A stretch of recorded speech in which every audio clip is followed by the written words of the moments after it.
Mana Shalom, nih? Pastor Paul. Shalom Pak Kuryake. Pak, pada saat Yesus itu disalib, salah satu perkataan di atas kayu salib itu, Bapa, ampunilah mereka sebab mereka tidak tahu apa yang diperbuat.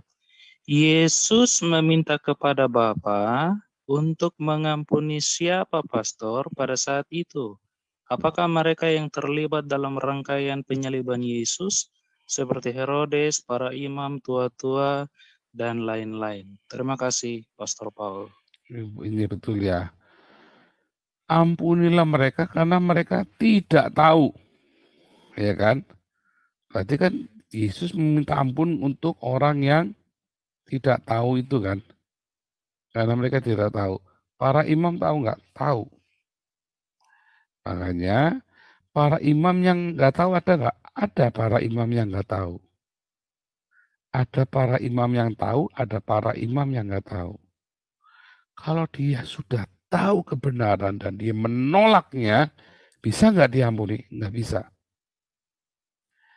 Tetapi ada orang yang tidak tahu kebenaran, terus kita minta ampunkan buat mereka. Bisa nggak? Bisa. Kan Ibrani berkata demikian, ada langkah lebih baik kalau dia nggak pernah mengecap kasih karunia itu kan. Nggak pernah mengecap, nggak pernah tahu kebenaran itu. Ibrani berapa? Ibrani 6 ya Pak Enardo ya. Ibrani 6 kalau nggak salah ya. Kalau dia sudah tahu kebenaran, ya nggak ada. Tapi kalau dia belum tahu kebenaran, para imam Hanas Kayafas ini tahu kebenaran. Dia sudah tahu kebenaran. Nah, tetapi ini panjang lagi jawabannya harus ikut kelas apologetik. Tetapi mereka tidak mempunyai pengharapan kekal ada kebangkitan orang mati. Mereka itu cuma sampai Hades pemikiran mereka. Zaman itu memang pengajaran itu debat ya antara Saduki dengan orang-orang non Saduki. Ada nggak kebangkitan orang mati? Orang Saduki bilang nggak ada. Artinya hidup mereka ya untuk hari itu. Itulah sebabnya walaupun para imam itu tahu itu Yesus, yang penting Yesusnya bisa bikin hari ini sejahtera nggak? Nggak, ya udah finish buat mereka. Lah, aku juga nggak dapat apa-apa buat apa? Kan nggak ada kebangkitan orang mati. Gitu loh. Makanya para imam bilang mereka lebih menginginkan hormat manusia daripada hormat dari Tuhan, daripada uh, Tuhan melakukan kehendak Tuhan. Gitu. Nah, lalu kisah Rasul 2 ya. Petrus berkata kepada orang Israel, Yesus yang kamu salibkan itu. Dan mereka bertobat semua. Nah itu karena doanya Yesus. Ya kan? Kisah Rasul 2 itu kan. Karena mereka nggak tahu.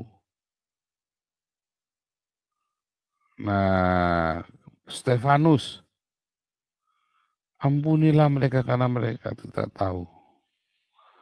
Ya kan? Ada Paulus, Paulus nggak tahu. Dia membaca Torah tapi dia nggak paham. Dan Paulus adalah salah satu buah dari doanya Stefanus. Jadi ketika kita sedang dianiaya, ya KC sedang dianiaya begitu, dia doa dong buat Napoleon Bonaparte, dia doa buat ya harusnya di persidangan berdoa ya Tuhan Yesus aku memberkati. Oh harusnya dideklarkan aku mengampuni para hakim dan jaksa dan orang-orang yang mempersekusi aku. Karena mereka juga tidak tahu, tidak paham dengan yang mereka perbuat. Nah, gitu ya nanti nanti terjadi pertobatan. Dan itu benar-benar sudah terjadi pertobatan ya. Kenapa ya para imam Hanas Kayafas nggak bertobat? Karena mereka sudah tahu. Mereka sengaja melakukannya. Gitu. Tapi orang Israel yang lain kan bilang bertobat kan. Ada berapa ribu orang itu yang salibkan dia, salibkan dia. Kemudian zamannya di Pentakosta, Dan di kisah Rasul 2 dan kisah Rasul 4 ya ada 5.000 dan 3.000 orang. 8.000 orang bertobat.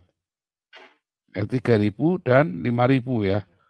5.000 dan 3.000 ya, 3.000 orang dan kemudian ada lagi yang bertobat lagi. Banyak ya, ribuan. Gitu ya, Pak Kuryake. Iya Pak. Pak, sedikit lagi Pak ya. Iya. Dalam perkataan Bapa, ampunilah mereka sebab mereka tidak tahu apa yang mereka perbuat. Jadi kalimat ini tidak berlaku buat pendeta-pendeta hedonisme, bahkan yang tidak mengucapkan diakonia. Begitu Pastor ya? Bukan, artinya kita nggak bisa berdoa untuk Tuhan ampunilah Gilbert. Saya nggak bisa begitu. Dia Ya. harus minta ampun sendiri. Tapi kalau misalnya nih ya, kalau Hani Christian bisa nggak ampuni? Nggak bisa. Saya nggak bisa minta ampun buat Hani Christian. Karena dia sudah tahu kebenaran, dia sudah khotbah, dia sudah mengerti, dia sudah mengalami mujizat Tuhan. Terus kemudian dia rubah-rubah di kotak-katik gatuk untuk menekan Islam hanya gara-gara dia ingin itu tadi menjual Yesus. Tetapi kalau saya berdoa, ampunilah si Haikal Hasan karena sudah datang ke rumahnya saya, membunuh saya. Bisa nggak? Ya bisa. Kan Haikal Hasan bilang sudah ke rumah saya kan, mau duduk saya kan. Saya minta ampun buat Wapres Amin Ma'ruf Amin. Bisa nggak? Bisa. Karena dia mau bunuh saya kan, untuk bawa pulang si Paul ini kan, habisi. Kalau saya mintakan pengampunan buat itu Habib Rizik, bisa. Karena dia belum tahu kebenaran. Itu ya, ceritanya begitu. Tapi kalau saya minta ampun kan buat Gilbert nggak bisa, dia sudah tahu kebenaran. Dia kudu minta ampun sendiri. Dia dengar suara kenabian N26. Dia harus bertobat. Baru dia bisa. Dia bertobat sendiri. Saya nggak bisa memintakan pengampunan buat dia. Karena dia sudah tahu kebenaran. Ya, tapi boleh nggak ya? Boleh-boleh saja kalau kita mau berdoa buat Gilbert. Boleh-boleh saja. Ya kan? Dan Tuhan bekerja dengan cara yang ajaib. Itu Pak Kuryake. Baik. Terima kasih Pastor Paul. Menarik ya yang ini ya, tentang pengampunan ini. Ketika Yesus berkata, ampunilah mereka, itu sebuah nubuatan ya. Sebuah syafaat. Jadi Anda bisa nggak minta pengampunan untuk Indonesia? Bisa. Tuhan ampunilah Indonesia. Tuhan ampunilah Yusuf Kala. Tuhan ampunilah Ma'ruf Amin. Tuhan ampunilah Jokowi. Tuhan ampunilah mereka karena mereka semua kejam-kejam. Membiarkan orang minoritas ditindas. Anda bisa minta pengampunan buat mereka, nanti mereka akan bertobat.